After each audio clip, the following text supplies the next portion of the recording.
Assalamu alaikum class, how are you all? I hope you are all fine, safe and sound. I'm Sidra Jameel with the new topic from chapter number 10, that is respiratory disorders.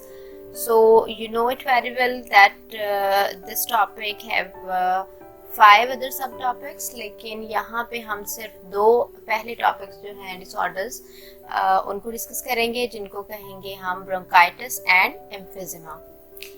So first of all हमें पता होना चाहिए कि what is respiratory disorder is. Actually हम लोग gaseous exchange पढ़ रहे हैं, सो उसमें हमने रेस्पिरेटरी सिस्टम को डिस्कस किया था. सो बायोलॉजी की खूबसूरती ये है कि ये सबसे पहले हमें किसी भी हमारे फंक्शन के बारे में बताती है, और उस फंक्शन को परफॉर्म कराने के लिए जो सिस्टम इन्वॉल्व होता है, जो ऑर्गन सिस्टम इन्वॉल्व होता है, या जो उस ऑर्गन सिस्टम्स के ऑर्गन हैं, जो पार्ट्स हैं, उनसे फेमिलियर कराती है. उनका स्ट्रक्चर क्या है, उनका उस फंक्शन में रोल क्या है, ये सारा कुछ बताने के बाद एट द एंड आप लोग देखेंगे हर चैप्टर में हर जगह पे आपको लास्ट में डिसऑर्डर्स बताए जाएंगे. यानी उन ऑर्गन्स में, उन पार्ट्स ऑफ द बॉडी में अगर कोई मसला हो जाए तो उसको कवर करने के लिए किस तरह से हमारी बॉडी जो है वो हमें सिम्टम्स देती है कि ये पार्ट्स जो है वो ख़राब हो चुका है, ठीक है, जो कि डिजीज़ की फॉर्म में या डिसऑर्डर्स की फॉर्म में हमारे सामने आते हैं. सो यहाँ पे चूँकि हम रेस्पिरेटरी सिस्टम पढ़ रहे हैं, तो फिर जो डिसऑर्डर्स हमारे सामने आएंगे that will be called as respiratory disorders. Clear? So हम कहेंगे कि बहुत सारी डिजीज़ हैं ऐसी जो कि रेस्पिरेटरी सिस्टम के साथ रिलेटेड हैं. हमारा रेस्पिरेटरी सिस्टम आपको पता है नेज़ल कैविटी से शुरू हो जाता है और लंग्स तक जाता है. सो यहाँ पे कोई भी प्रॉब्लम अगर हो रहा है, वो नेज़ल कैविटी में है, लैरिंक्स में है, ट्रैकिया में है, ब्रोंकाई, ब्रोंक्यूल या एल्विलाई तक भी अगर कोई इशू हो रहा है, तो वो सारे का सारा रेस्पिरेटरी डिसऑर्डर में ही आएगा. ठीक है. फिर उसके बाद हम कहते हैं कि पाकिस्तान में जो है इसका रेट, इसकी परसेंटेज जो है वो थोड़ी सी ज़्यादा है. क्यों? क्योंकि यहाँ पे एयर पोल्यूशन बहुत है. एयर पोल्यूशन किसी भी, आपको पता है इसकी बहुत सारी वजूहात हैं, जिसमें टॉप ऑफ द लिस्ट आ जाती हैं हमारी जो इंडस्ट्रीज़ हैं वो शहरों के अंदर मौजूद हैं, उनमें प्रॉपर फिल्टरेशन नहीं है एयर की, उसी तरह से बाहर भेज दी जाती है. इसी तरह से लॉट ऑफ व्हीकल्स हैं जो कि एयर पोल्यूशन का बायस बनती हैं. सो ये सारी चीज़ें मिलके जो है वो रेस्पिरेटरी डिसऑर्डर्स की परसेंटेज को पाकिस्तान में हाई कर रही हैं. ठीक है. अब पाकिस्तान में ना सिर्फ अर्बन एरियाज़ में बल्कि रूरल एरियाज़ में भी ये इशू अब आना शुरू हो गया है. ठीक है. वहाँ पे भी एयर पोल्यूशन है. बहुत हद तक गांव की फ़िज़ा जो है वो साफ़ होती है शहरों की निस्बत, लेकिन अब वहाँ पे भी चूँकि व्हीकल्स बहुत ज़्यादा हो गई हैं, सो एयर पोल्यूशन वहाँ पे भी है. सो रेस्पिरेटरी डिसऑर्डर्स वहाँ पे भी पाए जाते हैं. क्लियर? फिर हम कहते हैं कि कुछ ऐसे इम्पॉर्टेंट रेस्पिरेटरी डिसऑर्डर्स हैं जो कि इस लेवल पे आपको पढ़ने चाहिए, या जो इस वक्त आपके सिलेबस में मौजूद हैं, वो 5 हैं. ठीक है. जैसे मैंने इस लेक्चर के शुरू में आपको बता दिया था कि 5 सब टॉपिक्स हैं इसके, जिसमें से इसमें हम 2 को कवर करेंगे. और वो 5 कौन कौन किससे हैं? Bronchitis, emphysema, pneumonia, asthma and lung cancer. ठीक है. इसमें से लास्ट 3 ऐसे हैं जो कि आपने सुने होंगे, बहुत अमूमन आपने देखे भी होंगे.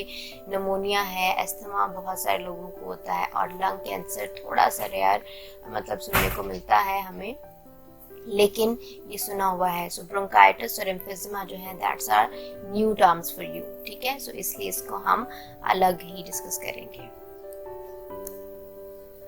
पहला है ब्रोंकाइटिस. तो कोई भी हमारे पास आए आपका डिसऑर्डर्स, तो इनमें से आपने क्या करना है, बुक में ये एक पैराग्राफ की फॉर्म में लिखे हुए हैं, लेकिन यहाँ पे मैं आपको हेडिंग्स बना के बताऊंगी. सो ट्राई योर बेस्ट कि इन्हीं हेडिंग्स को आप उन पैराग्राफ पे भी अप्लाई कर लें. ठीक है. फिर याद करना आसान होता है.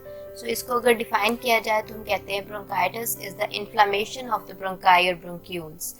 अभी मैंने आपको कुछ देर पहले बताया कि आपके रेस्पिरेटरी सिस्टम में जो है वो नेज़ल कैविटी से शुरू होकर लंग्स तक जा रहा है. सो नेज़ल कैविटी से आगे विंड पाइप शुरू हो जाता है, जिसमें हम कहते हैं जी ये फेरिंग्स भी है, लैरिंग्स भी है, ब्रोंकाई भी है, ब्रोंक्यूल्स भी है, ठीक है। ये सारी एक्चुअली विंड पाइप का नाम आपने ट्रैकिया के लिए सुना होगा, लेकिन मैं विंड पाइप इसको इसलिए कह रही हूँ ताकि आपको याद रहे कि हम रेस्पिरेटरी सिस्टम की बात कर रहे हैं, ठीक है।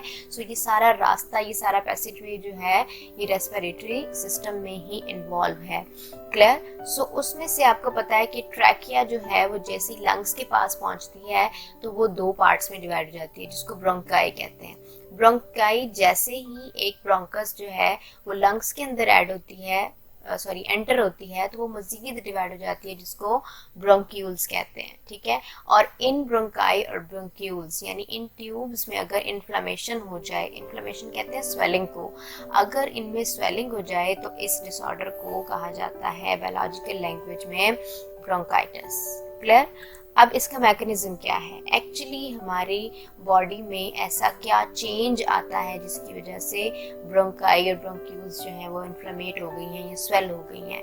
क्या होता है कि आपको पता है हमारे पूरे आपके रेस्पिरेटरी सिस्टम में म्यूकस मौजूद है, ठीक है। एक लिक्विड मटेरियल अल्लाह ताला ने रखा हुआ है to trap the dust particle. जितना भी फाइन डस्ट पार्टिकल होगा उसको ट्रैप कर लिया जाएगा। सबसे पहले तो नेजल कैविटी में, यहाँ से अगर कोई बच के चला गया है तो pharynx, larynx, trachea, bronchi, bronchiole, इन सब में से उसने गुजरना है। सो इनमें भी अल्लाह पाक ने म्यूकस रखा हुआ है जो कि डस्ट पार्टिकल को ट्रैप कर लेता है। लेकिन अगर उसकी एक्सेसिव सिक्रेशन होना शुरू हो जाए, ज़रूरत से ज़्यादा अगर वो सिक्रेट हो रहा है, तो फिर ब्रोंकाइटिस की तरफ बात जा सकती है। कैसे? कि जैसे ही म्यूकस ज़रूरत से ज़्यादा आ रहा है तो इट्स मीन कि हमारी ब्रोंकाई प्रॉपर काम नहीं कर रही, वो स्वेल होना शुरू हो जाएंगी, उनकी ट्यूबुलर वॉल्स जो हैं वो स्वेल होना शुरू हो जाएंगी। अब आप खुद सोचें कि एक पाइप है, एक ट्यूब है, ठीक है, अगर उसकी वॉल्स मोटी हो गई हैं, स्वेल हो गई हैं, तो क्या उसके अंदर का जो एरिया है जहाँ से हवा गुजर रही थी, क्या वो एरिया उतना ही रहेगा? No, not at all, that will be narrow, ठीक है। उसकी जगह तंग हो जाएगी, अंदर हवा के गुजरने का रास्ता जो है वो तंग हो जाएगा, जिसकी वजह से फिर सांस लेने में दुश्वारी आती है, ठीक है। अब इसके पीछे रीज़न क्या है? क्यों स्वेल हो रही हैं हमारी ब्रोंकाई और ब्रोंक्यूल? क्यों म्यूकस ज़रूरत से ज़्यादा इंक्रीज हो रहा है? सो उसके पीछे रीज़न है कोई वायरस या बैक्टीरिया या कोई और केमिकल इरिटेंट से अगर हमारा एक्सपोजर हो जाए, ठीक है, या तो बैक्टीरियल और वायरल इन्फेक्शन हो जाए तो ऐसा होता है, या फिर अगर किसी केमिकल से हमारा एक्सपोजर हो जाए जिससे कि हम इरिटेट होते हैं, उसको ब्रोंकाई और ब्रोंक्यूल के इन्फ्लेमेशन की तरफ लेके जाता है। और वो है top of the list tobacco smoke. अगर टोबैको स्मोक का एक्सपोजर खुद ले रहे हैं आप तो ठीक है, उसमें भी ब्रोंकाई ब्रोंक्यूल होने के चांसेस होते हैं। लेकिन अगर आप खुद नहीं पी रहे, लेकिन उस एनवायरनमेंट में बैठे हैं जहाँ पे टोबैको स्मोक है, तब भी आपके जो ब्रोंकाई और ब्रोंक्यूल्स हैं उसमें म्यूकस की प्रोडक्शन एक्सक्रीट कर सकती है और ब्रोंकाइटिस तक लेके जा सकती है। क्लियर?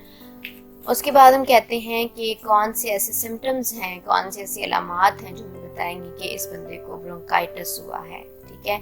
सबसे पहले तो कफ, कोई सा भी आप कह लें रेस्पिरेटरी सिस्टम का डिसऑर्डर होगा, उसमें आंखें बंद करके आपको पता होना चाहिए कि शॉर्टनेस ऑफ ब्रेथ तो लाजमी है, यानी सांस लेने में दुश्वारी तो होगी ही, ठीक। रेस्पिरेटरी सिस्टम का मसला है ना, तो सांस नहीं लेना जो आसान नहीं होगा सांस लेना।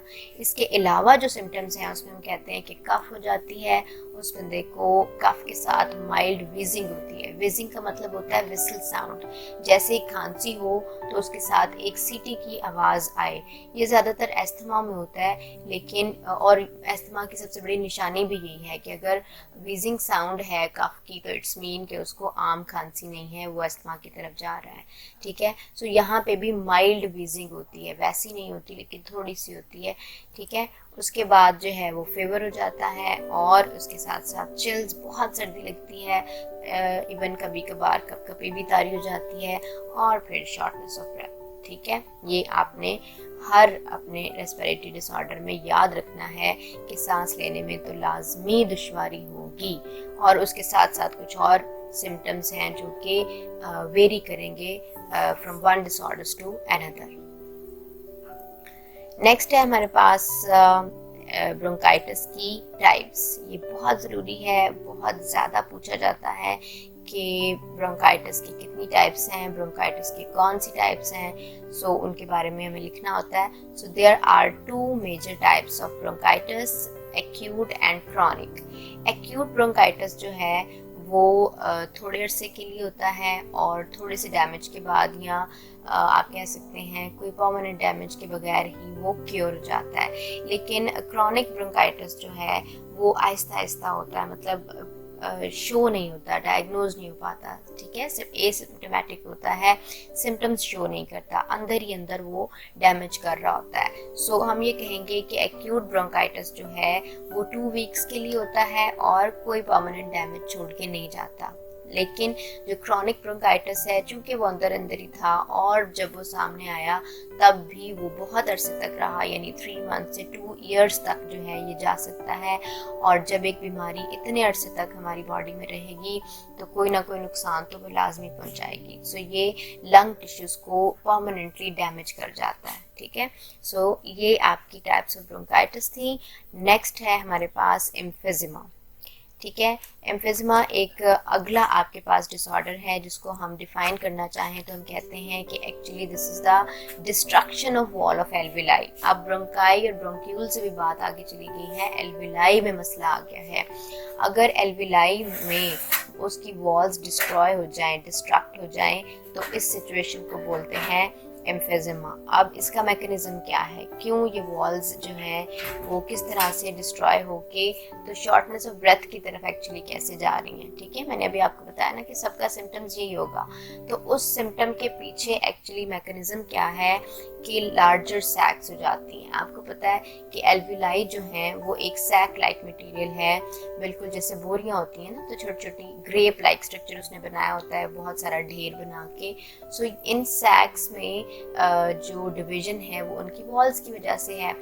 ये सैक्स बड़ी हो जाती हैं। बड़ी कैसे कि 2 बोरियां अगर आपस में पड़ी हुई हैं एक दूसरे के साथ, और उनकी जो सेंट्रल वॉल है अगर उसको हटा दिया जाए तो उस बोरी का जो एरिया है वो बड़ा हो जाएगा, ठीक है, लार्ज एरिया हो जाएगा। लेकिन उस एरिया में जो काम कर रहे थे उस काम के लिए सरफेस एरिया जो है वो कम हो जाएगा, that will be less surface area. इसकी एग्जांपल मैं आपको इस तरह से दूंगी कि अगर एक बैंक में आप बिल जमा करा रहे हैं फॉर एग्जांपल, ठीक है, 2 खिड़कियां खुली हुई हैं, उन दोनों विंडोज पे काम हो रहा है। सो 10 लोग एक विंडो पे हैं, 10 लोग दूसरी विंडो पे हैं। सो एक ही टाइम में ये काम हो रहा है। जैसे ही क्या होगा उस विंडो में, फॉर एग्जांपल उस विंडो के पीछे जो है वो उन दोनों जो अटेंडेंट बैठे हुए हैं, जो बैंकर्स बैठे हुए हैं या कैशियर बैठे हुए हैं, उनके दरमियान में एक दीवार भी है, ठीक है, उनके दरमियान में एक दीवार भी है। जैसी वो दीवार हट जाएगी तो अंदर जो एरिया है वो खुला हो जाएगा। लेकिन जो बाहर लोग मौजूद हैं बिल जमा कराने के लिए, उनका काम जो है वो बढ़ जाएगा। कैसे कि एक खिड़की बंद हो गई है, ठीक है, अब अंदर का एरिया ज्यादा है, एक खिड़की बंद हो गई, बाहर वो 20 के 20 लोग जो पहले 10 एक तरफ थे 10 दूसरी तरफ थे, वो सारे अब एक ही खिड़की पे आ जाएंगे, ठीक है, एक ही विंडो पे उन्हें बिल जो है वो जमा कराना पड़ेगा, जिसे हम कहते हैं लेस सरफेस एरिया, यानी उस काम के लिए अवेलेबिलिटी जो है वो कम हो जाती है, तो फिर टाइम ज्यादा लगता है, ठीक है। इसको मैं अभी आपको डायग्रामेटिकली भी बताती हूँ। लंग टिश्यूज जो हैं वो इसमें ब्रेक हो जाते हैं, चूँकि एल्विलाई जब सलामत नहीं रहेगी तो बाकी टिश्यूज किस तरह से सलामत रह सकते हैं। तो क्या होगा कि लंग्स जो हैं वो एक्सलेशन के बाद अपनी पोजीशन पे नहीं आ पाते, अपनी ओरिजिनल शेप में नहीं आ पाते, जिसकी वजह से क्या होता है एयर उसके अंदर ही ट्रैप हो जाती है और फिर पुश्ड आउट नहीं हो पाती, जिसकी वजह से शॉर्टनेस ऑफ ब्रेथ होती है, सांस लेने में दुश्वारी लाजमी है। अब आप देखें इस डायग्राम से लेफ्ट साइड पे हमारे पास जो एल्विलाई है दैट इज प्रॉपर और उसकी वॉल्स बिल्कुल ठीक है। अब आप यहाँ पे देख लें कि यहाँ पे भी गैसेस एक्सचेंज हो रहा है, यहाँ पे भी हो रहा है और यहाँ पे भी हो रहा है। लेकिन जैसे ही ये वॉल जो है ये वॉल कट गई या डिस्ट्रॉय हो गई तो अब इस वाली जगह पे जो गैसेस एक्सचेंज है वो नहीं हो रहा, ठीक है। अब एरिया तो ज्यादा हो गया लेकिन surface area for the gases exchange वो कम हो गया है, वो सिर्फ अब यहाँ दो जगहों पे हो रहा है। इसी तरह आप कहीं और एग्जांपल ले लें, यहाँ पे ले लें कि यहाँ आते ही यहाँ भी गैसेस एक्सचेंज हो रहा है, यहाँ भी हो रहा है और आगे भी, लेकिन यहाँ पे आके ये वॉल डिस्ट्रॉय हो गई, ये वॉल डिस्ट्रॉय हो गई, जिसकी वजह से अब यहाँ पे गैसेस एक्सचेंज नहीं हो रहा। अब आप देखें कि इसका एरिया तो ज़्यादा है लेकिन गैसेस एक्सचेंज बहुत सारी जगहों पे नहीं हो रहा। क्लियर? उसके बाद हम कहते हैं कि एम्फिजिमा के सिम्टम्स क्या हैं, किस तरह से हमें पता चलेगा कि इस बंदे को ब्रोंकाइटिस नहीं है या कोई और डिसऑर्डर नहीं है बल्कि एम्फिजिमा है। और उसमें क्या है, टॉप ऑफ द लिस्ट तो शॉर्टनेस ऑफ ब्रेथ और उसके साथ साथ फिटीग, थकन बहुत महसूस करेगा वो बंदा, और रिक्योरेंट रेस्पिरेटरी इन्फेक्शंस होंगे। यानी रिक्योरेंट का मतलब ये है कि एक बार जो इन्फेक्शन है वो क्योर हो जाएगा और फिर दोबारा हो जाएगा, क्योर होगा फिर हो जाएगा, क्योर होगा फिर हो जाएगा, इसको कहते हैं रिक्योरेंट अटैक्स। ठीक है। सो चूँकि एल्वेलाई अपनी प्रॉपर पोजीशन में या अपनी प्रॉपर हालत में मौजूद नहीं है, इसलिए इन्फेक्शंस का होना यहाँ पे बनता है। और उसके साथ साथ जो है वो वेट लॉस हो जाता है उस बंदे का। ये सिम्टम्स अगर हमारे सामने हो तो हम कहते हैं कि उसको एम्फिजिमा है। नेक्स्ट है हमारे पास कि रिस्क फैक्टर इसके क्या हैं।